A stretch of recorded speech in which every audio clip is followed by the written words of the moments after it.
mañana. Los pajarillos. Vamos a escuchar todos los sonidos que la primavera trae.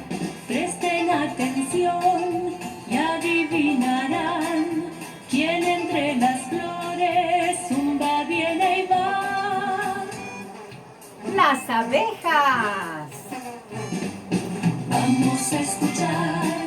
Vamos a escuchar todos los sonidos que la primavera trae.